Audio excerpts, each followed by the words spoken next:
to California. Our EBC correspondent in the Silicon Valley area, or in the Bay Area, Don Orozco, is joining us live. Don? Good afternoon, Alma. Good afternoon. At good evening for those who live in California. It's about 11:42 right now in the evening here in California. And we have, I actually have with me some breaking news. Okay. And the breaking news is that the Speaker of the House, Speaker Nancy Pelosi of San Francisco, have decided to support the $2 trillion stimulus package that was presented in the Senate today, which was unanimously approved. And apparently Nancy Pelosi was telling everyone to just recognize the good of the stimulus package and let it just go, so that the American public will actually benefit from it. Alma, the $2 trillion coronavirus stimulus package has the following, in terms of numbers. Okay. 130 billion will be intended for hospitals.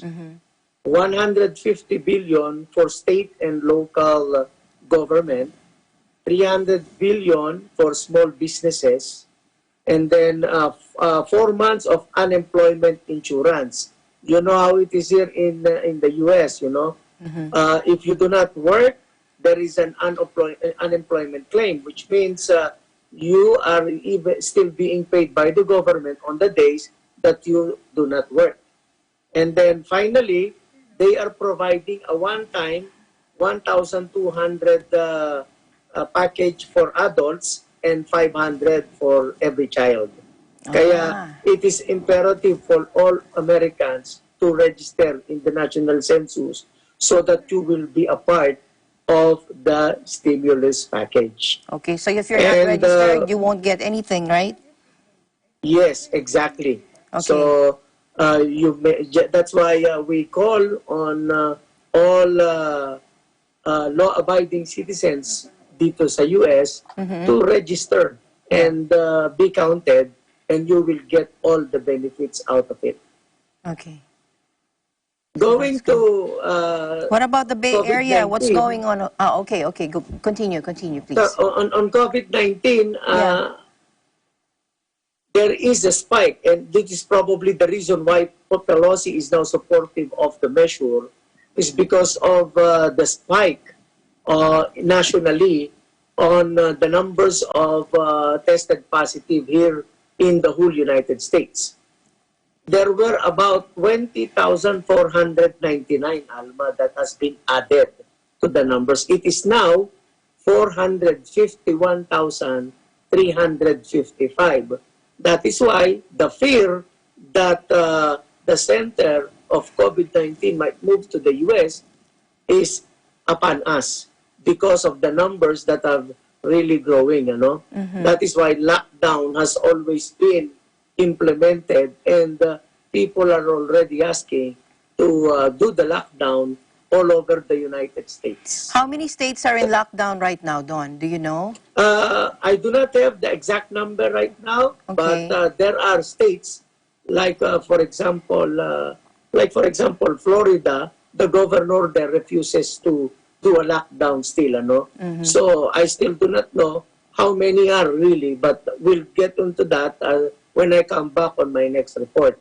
Which state has the most number? Do you know? Which state has the most number of cases? It is New York. Okay. New York remains to be the most number of tested positive. Here in California, there is also a spike. But again, because of the shelter-in-place, lockdown, or stay-at-home policy that was instituted by Governor Gavin Newsom, the testings has actually gone down, but still the numbers are still a little bit up because It is now a total of 60,115. It is there is an added 809 from the numbers that I am actually presenting to you.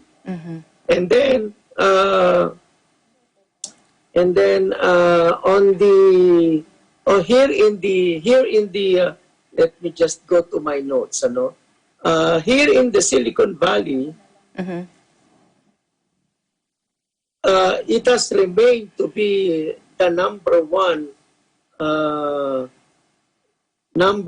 in ang Silicon Valley has remained to be the number one most affected, itong Santa Clara County.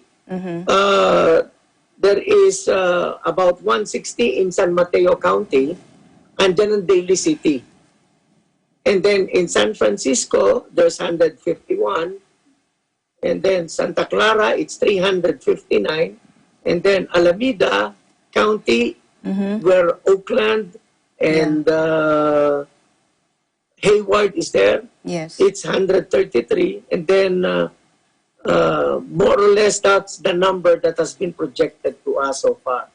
So, yan ang kaganapan dito sa California. And then, the good thing is that Pelosi, which means the Democrats, are now supportive of the stimulus package that has been presented by the Senate to President Donald Trump. All right. And that's about it. And that's the latest dito sa entire Silicon Valley Bay Area. This is Don Orozco, and we live in interesting times.